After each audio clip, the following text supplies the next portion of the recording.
Hello student, नमस्कार सभी को। मैं सविता एक बार फिर से आप सभी का हार्दिक स्वागत करती हूँ अपने परिवार का एग्जाम अड्डा पे। आप सब कैसे हैं? आई होप आप सब अच्छे होंगे, मस्त होंगे। तो चलिए शुरू करते हैं आज का सेशन। उम्मीद है आप सब अच्छे से प्रिपरेशन कर रहे होंगे। तो आज हम लोग पहुंच चुके हैं प्रैक्टिस सेट 11 पे। तो आइए देखते हैं। पहला प्रश्न है, पुनः समझौता किससे संबंधित था? ऑप्शन ए भारतीय कृषक वर्ग से, ऑप्शन बी भारतीय मुस्लिम वर्ग से, ऑप्शन सी हो जाएगा भारतीय दलित वर्ग से, ऑप्शन डी भारतीय मजदूर वर्ग से। तो आपको इन चार विकल्प में से राइट आंसर बताना है। तो चलिए हम देख लेते हैं पुनः समझौता के बारे में कुछ इंपॉर्टेंट पॉइंट। पुनः समझौता भारतीय दलित वर्ग से संबंधित था। ये समझौता 1932 में महात्मा गांधी एवं डॉक्टर भीमराव अंबेडकर के मध्य हुआ था। तो चलिए देख लेते हैं। राइट आंसर हो जाएगा ऑप्शन सी भारतीय दलित वर्ग। पुनः समझौता भारतीय दलित वर्ग से संबंधित था। ऑप्शन सी राइट आंसर हो जाएगा। अगला प्रश्न है, पृथ्वी के वायुमंडल की किस परत में ओजोन परत पाई जाती है? ऑप्शन ई समताप मंडल, ऑप्शन बी क्षोभ मंडल, ऑप्शन सी मध्य मंडल, ऑप्शन डी हो जाएगा बाह्य मंडल। तो आपको इन चार ऑप्शन में से राइट आंसर बताना है। ओजोन परत पाई जाती है। तो चलिए देख लेते हैं हम ओजोन परत के बारे में कुछ इंपॉर्टेंट पॉइंट देखते हैं। ओजोन परत पृथ्वी के वायुमंडल की परत समताप मंडल में पाई जाती है। ओजोन परत सूर्य से आने वाली हानिकारक पराबैंगनी किरणों को अवशोषित कर हमारी रक्षा करती है। तो वायुमंडल की किस परत में ओजोन परत पाई जाती है? तो ये पाई जाती है समताप मंडल में। ऑप्शन ए वाले बच्चे बिल्कुल करेक्ट हो जाएंगे। अगला प्रश्न है, निम्नलिखित में से कौन दक्षिण भारत की सबसे लंबी नदी है? Option A Godavari, option B Kaveri, option C Narmada, option D हो जाएगा तुंगभद्रा। तो आपको इन चार ऑप्शन में से राइट आंसर बताना है। दक्षिण भारत की सबसे लंबी नदी कौन सी है? तो आइए हम देख लेते हैं गोदावरी नदी के बारे में कुछ इंपॉर्टेंट पॉइंट देखते हैं। गोदावरी दक्षिण भारत की सबसे लंबी नदी है। इसे दक्षिणी गंगा के नाम से भी जाना जाता है। इसका उद्गम महाराष्ट्र में होता है तथा ये बंगाल की खाड़ी में गिरती है।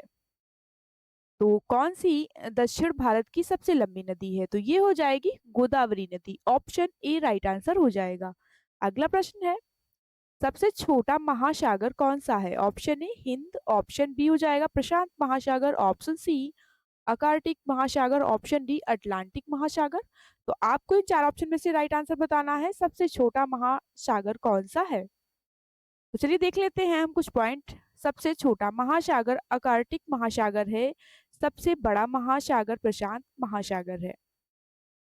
तो आई होप आप लोगों को आंसर पता हो गया होगा। तो सबसे छोटा महासागर कौन सा है? तो चलिए देख लेते हैं। ये हो जाएगा अकार्कटिक महासागर। ऑप्शन सी राइट आंसर हो जाएगा। अगला प्रश्न है, निम्नलिखित राज्यों में से किससे उत्तर प्रदेश की सीमा नहीं लगती है? ऑप्शन ए राजस्थान के साथ, ऑप्शन बी हरियाणा के साथ, ऑप्शन सी पंजाब के साथ, ऑप्शन डी हो जाएगा इनमें से कोई नहीं।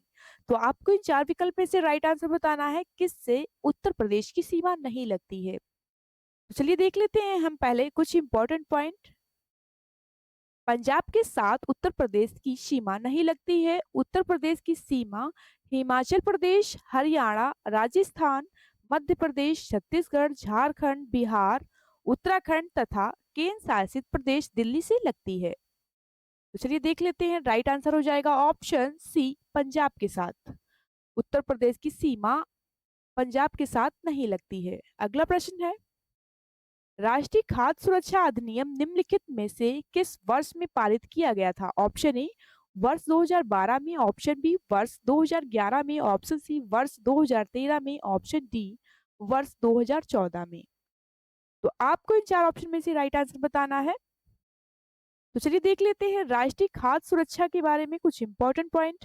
राष्ट्रीय खाद्य सुरक्षा अधिनियम का उद्देश्य लोगों को सस्ती दर पर पर्याप्त मात्रा में उत्तम खाद्य सेवाएं उपलब्ध कराना। ये अधिनियम वर्ष 2013 में पारित किया गया था।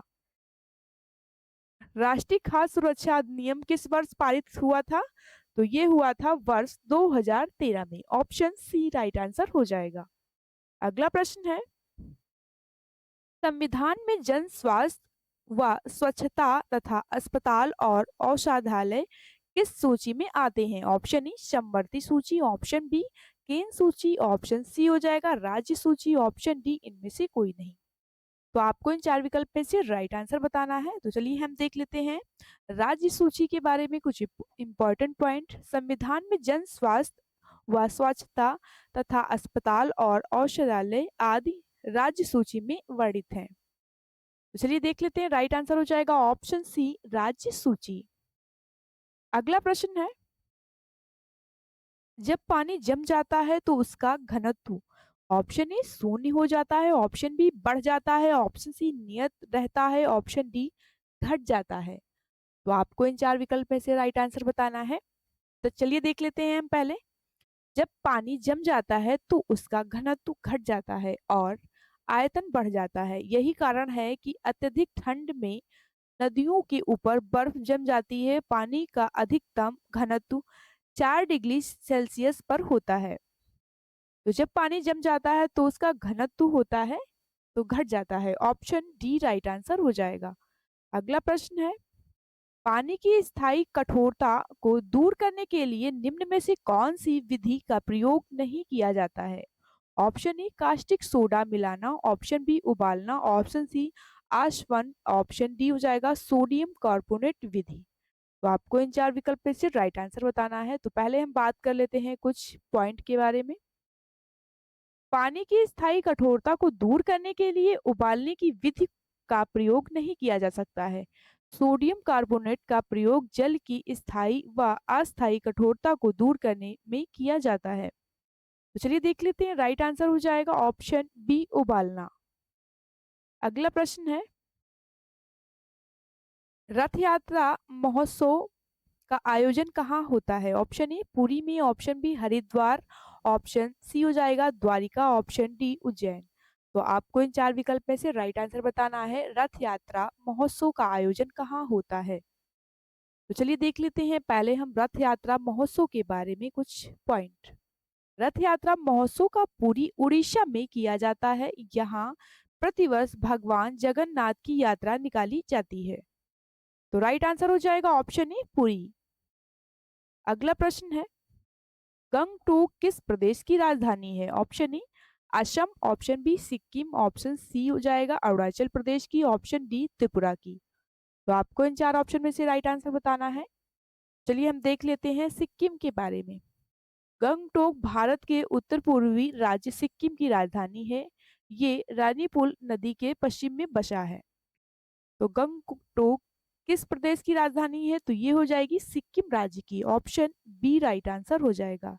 अगला प्रश्न है, नृत्य रूप डांडिया का संबंध है? Option A Ganesh Chaturthi, option B Onam, option C Navratri, option D Bihu.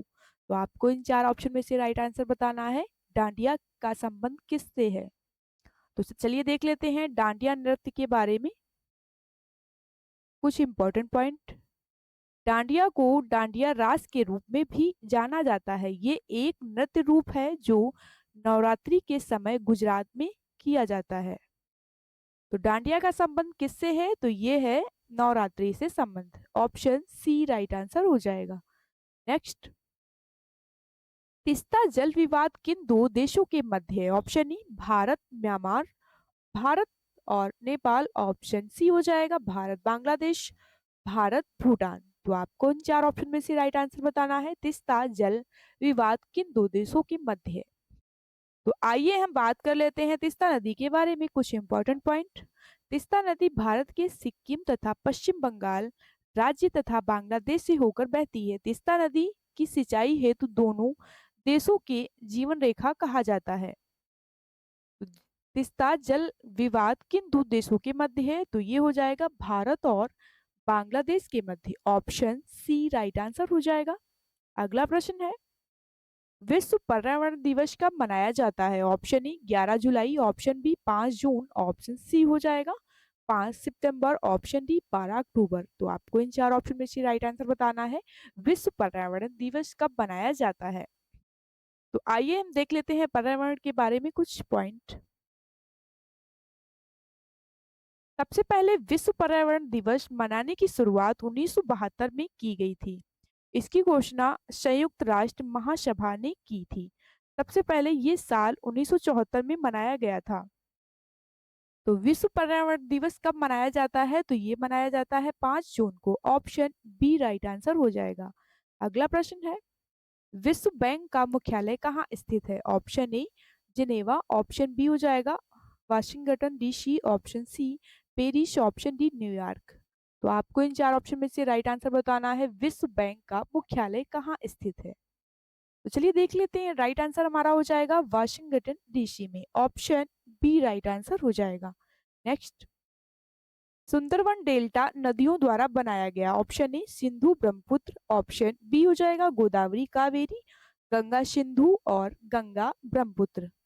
तो आपको इन चार ऑप्शन में से राइट आंसर बताना है, सुंदरवन डेल्टा नदियों द्वारा बनाया गया है। किन नदियों के द्वारा है? तो चलिए देख लेते हैं सुंदरवन डेल्टा के बारे में कुछ हम पॉइंट देखते हैं इंपॉर्टेंट। सुंदरवन डेल्टा भारत एवं बांग्लादेश में गंगा, ब्रह्मपुत्र और मेघना नदियों द्वारा निर्मित सबसे बड़ा डेल्टा है। सुंदरवन बंगाल की खाड़ी में निचले द्वीपों का एक समूह है जो पूरे भारत और बांग्लादेश में फैला हुआ है। तो किन नदियों से संबंध है डेल्टा नदी का, सुंदरवन डेल्टा का?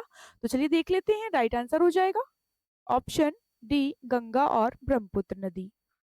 ऑप्शन डी राइट आंसर हो जाएगा। अगला प्रश्न है, भारत के राष्ट्रीय गीत को किस उपन्यास में संलग्नित किया गया है? ऑप्शन ए सेवा सदन, ऑप्शन बी हो जाएगा आनंद मठ, ऑप्शन सी हो जाएगा देवी चौधरानी, ऑप्शन डी इनमें से कोई नहीं।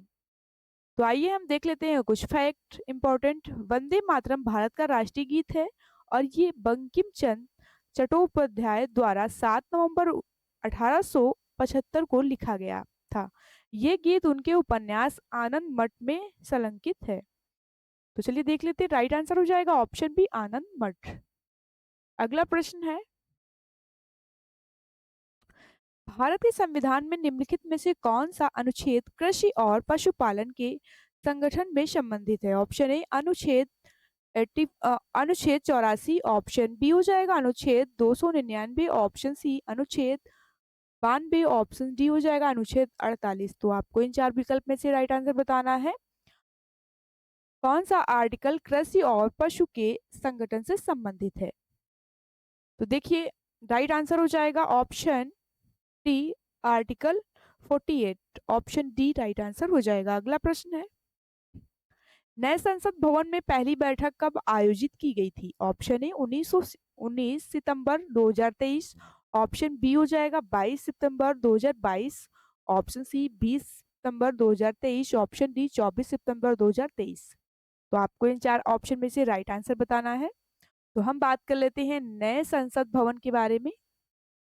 नए संसद भवन में पहली बैठक 19 सितंबर 2023 को आयोजित की गई थी।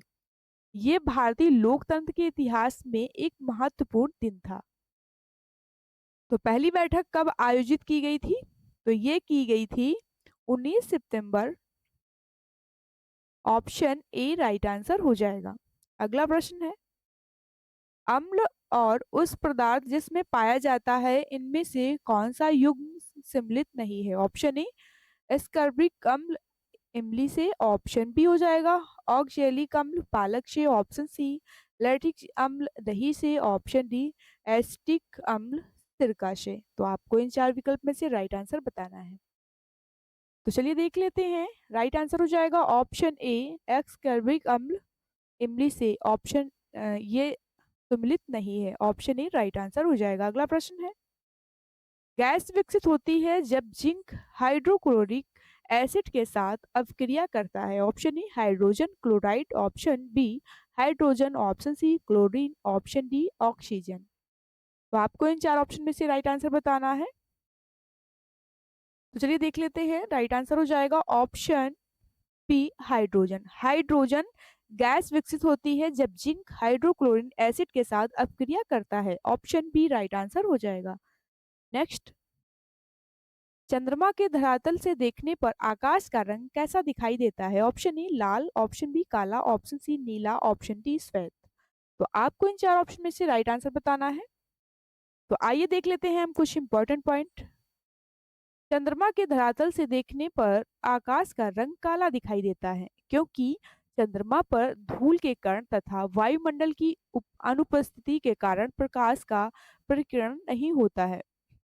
तो धरातल से देखने पर आकाश का रंग कैसा दिखाई देता है? तो ये दिखाई देता है काला। ऑप्शन बी राइट आंसर हो जाएगा। अगला प्रश्न है, निम्न में से शास्त्रीय नृत्य प्राचीन है जो चीन का उत्तर भारत से संबंधित है? Option A Kathak, option B Odissi, option C Bharatanatyam, option D Kuchipudi.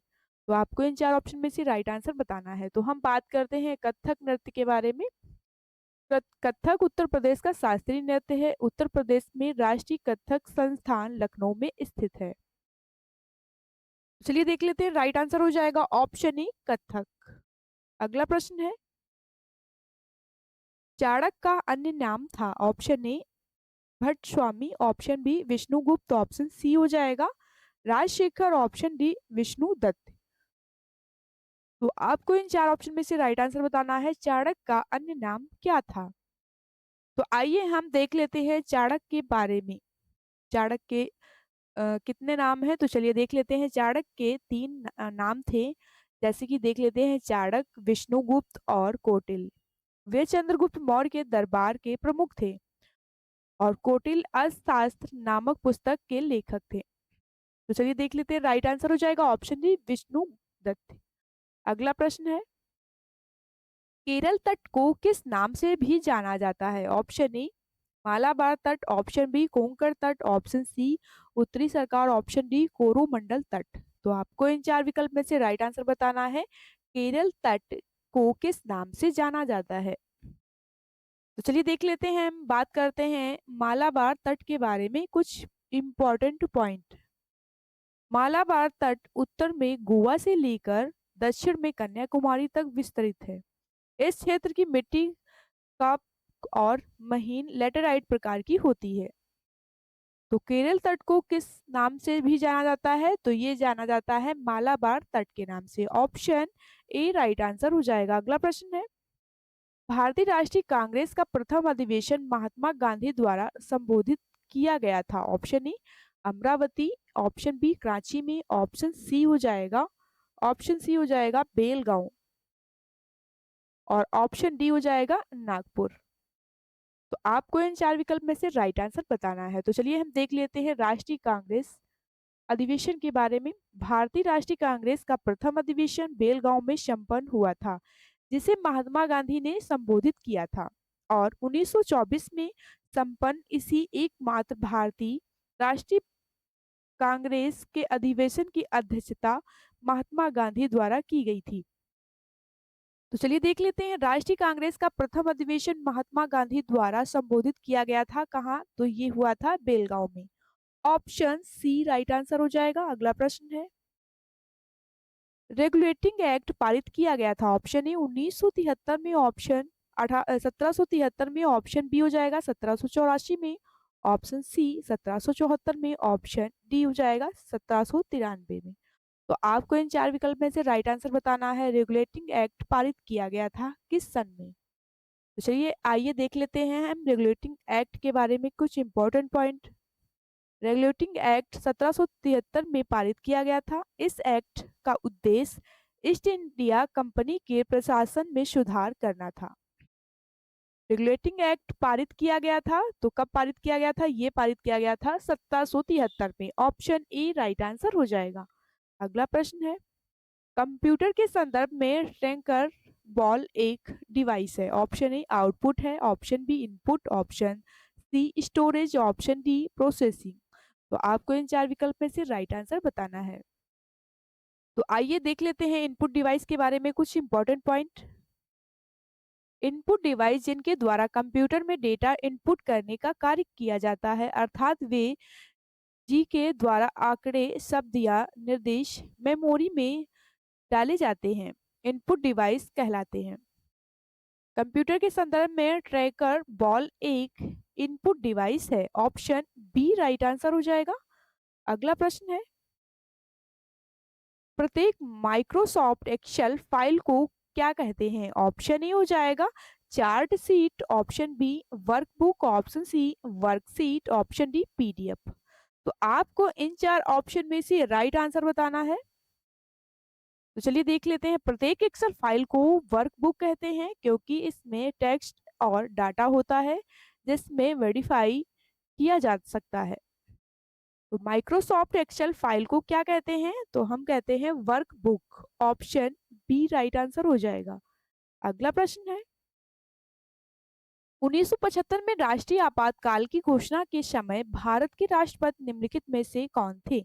Option A Zakir Hussain, option B हो जाएगा Neelam Sanjiva Reddy, option D Fakhruddin Ali Ahmed, option D इनमें से कोई नहीं। तो आपको इन चार विकल्प में से राइट आंसर बताना है। राष्ट्रीय आपातकाल की घोषणा के समय भारत के राष्ट्रपति निम्न में से कौन थे? आर्टिकल 352 राष्ट्रीय आपातकाल के प्रावधान का किया गया है।